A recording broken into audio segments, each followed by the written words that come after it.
Bonjour à tous. Lors de l'assemblée plénière de la région hier, Jérôme Durin, son président, a dénoncé un tsunami pour les collectivités locales. Il a insisté sur les répercussions directes des coupes budgétaires et a listé l'ensemble des politiques publiques potentiellement fragilisées. Formation des infirmières, investissement dans les communes, équilibre entre métropole et territoires ruraux ou encore soutien à l'agriculture et au tourisme.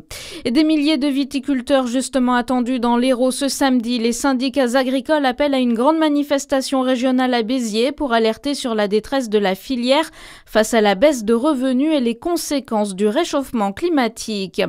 Après les députés, au tour des sénateurs de se saisir du budget de la Sécu. Le texte arrive ce matin en commission des affaires sociales avant son examen mercredi. Le CHU Dijon-Bourgogne devient ambassadeur du don d'organes, une distinction accordée par le réseau Greffe Plus.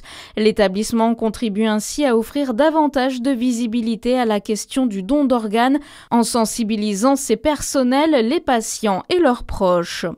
En Saône-et-Loire, le restaurant du Crous s'engage pour les repas sains à petit prix. Objectif au Creusot, favoriser le bio, éviter le gaspillage et maintenir des tarifs abordables.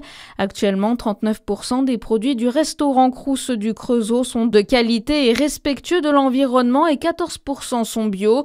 L'objectif est de tendre vers les 50%, dont 20% de bio. Une collecte au profit du Téléthon sur le Grand Besançon. Elle a mis en ligne une page de collecte accessible à tous. Les dons, quel que soit leur montant, contribueront au financement de la recherche sur les maladies génétiques rares, évolutives et invalidantes.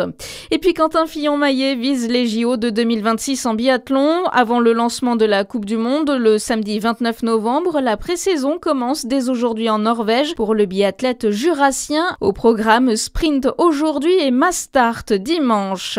Bonne journée sur Fréquence Plus.